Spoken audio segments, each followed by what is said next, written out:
السلام علیکم ورحمۃ اللہ وبرکاتہ۔ بسم اللہ الرحمن الرحیم۔ الحمد للہ وکفی والسلام علی عبادہ الذین اصطفی۔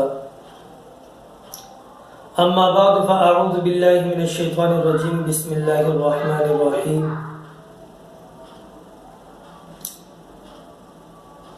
قل هل يستوي الذين يعلمون والذين لا يعلمون انما يتذكر اولو الالباب۔ وقال النبي صلى الله عليه وسلم خيركم من تعلم القرآن وعلمه۔ صدق اللہ العظیم۔ میرے محترم سامعین قدر اور ناظرین،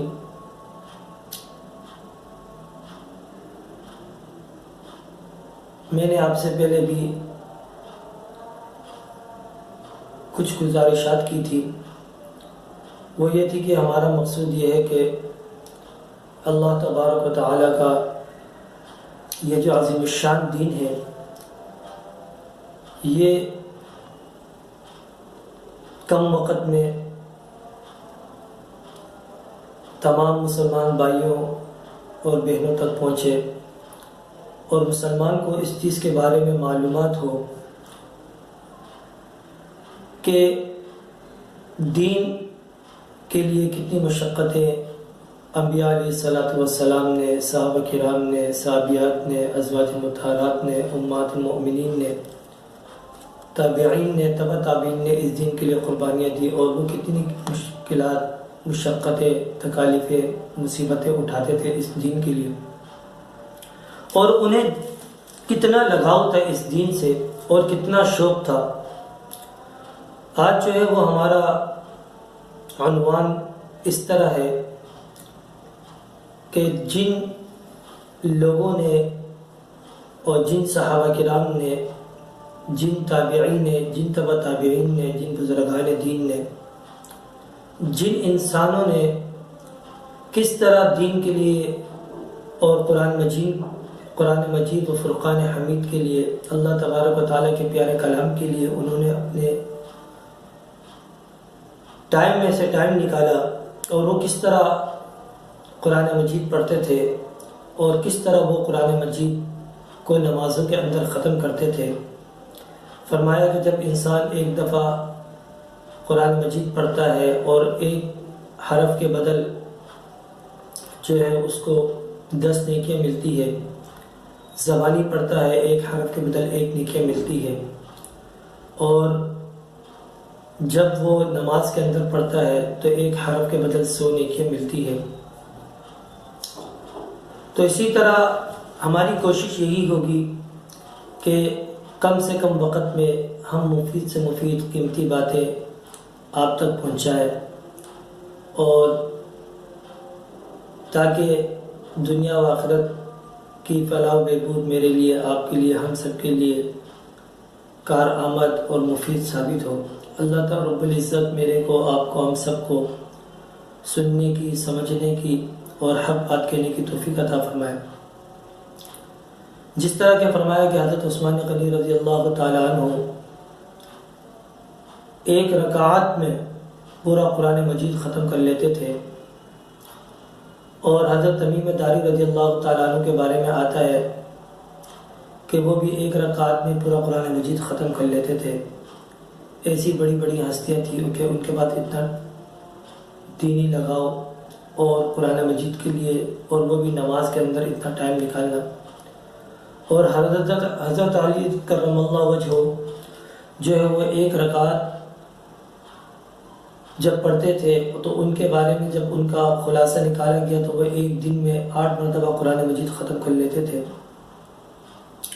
اور تابعین کے اندر جو ہے وہ تبع تابعی کے اندر ہے حضرت ثابت بنانی رحمۃ اللہ علیہ، روزانہ قرآن مجید ختم کرتے تھے اور وہ روزے رکھتے تھے، ڈبل مشقت برداشت کیا کرتے تھے۔ حضرت قتادہ رضی اللہ تعالی عنہ کے بارے میں آتا ہے کہ رمضان کے آخری عشرے میں ہر رات میں وہ ایک قرآن مجید ختم کرتے تھے، ایسی بڑی بڑی ہستیاں گزری. حضرت جبیر، حضرت سعید بن جبیر رضی اللہ تعالی عنہ کے بارے میں آتا ہے کہ بیت اللہ کے اندر وہ ایک رکعت میں پورا قرآن مجید ختم کر لیتے تھے.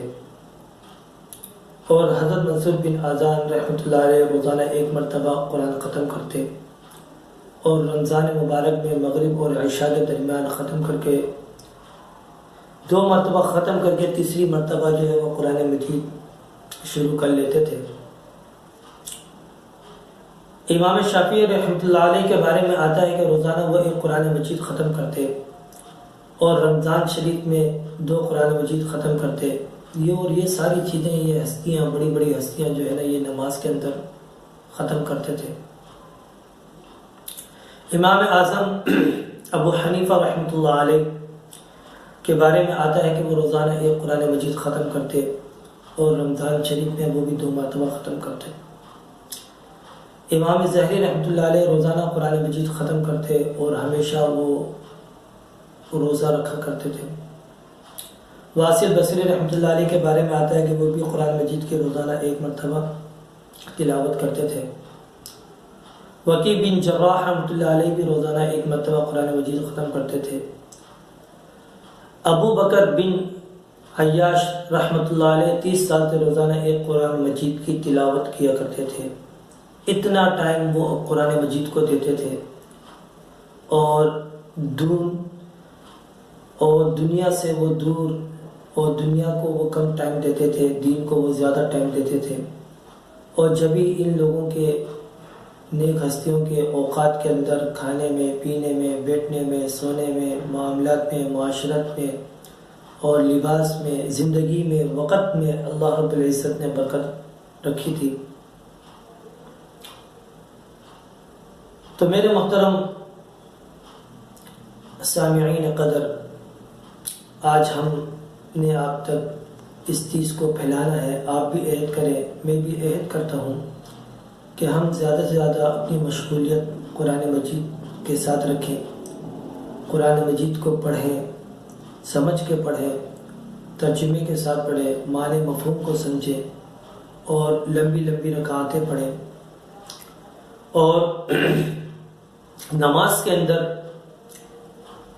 جتنا ہمارا تعلق اللہ رب العزت سے ہوگا اور اللہ رب العزت کے کلام کے ساتھ ہوگا تو اتنا ہی اللہ رب العزت کے نزدیک ہمارا بلند مرتبہ مقام ہوگا. کم از کم کی بنیاد پر جو ہے وہ ہم روزانہ قرآن شریف کو ٹائم دیں، قرآن مجید کی تلاوت کریں اور اس کو باعث برکت سمجھیں، باعث رحمت سمجھیں. جس گھر کے اندر قرآن مجید کی تلاوت کی جاتی ہے، شیاطین اس گھر سے بھاگ جاتے ہیں اور فرشتے کا نزول اس گھر کے اندر ہوتا ہے، رحمتیں اس گھر میں نازل ہوتی ہے، برکتیں نازل ہوتی ہیں. تو اللہ رب العزت میرے کو، آپ کو، ہم سب کو روزانہ کی بنیاد پر قرآن مجید کی تلاوت کرنے کی توفیق نصیب فرمائے اور قرآن مجید سے اپنا شغف رکھنے کی توفیق نصیب فرمائے اور اپنے دن کے آغاز کو قرآن مجید کی تلاوت سے کریں، رات کے اختتام کو قرآن مجید سے کریں. تو اللہ رب العزت میرے کو، آپ سب کو عمل کرنے کی توفیق نصیب فرمائے. اللہ رب العزت ہم سب کا حامی و ناصر ہو. السلام علیکم ورحمۃ اللہ وبرکاتہ.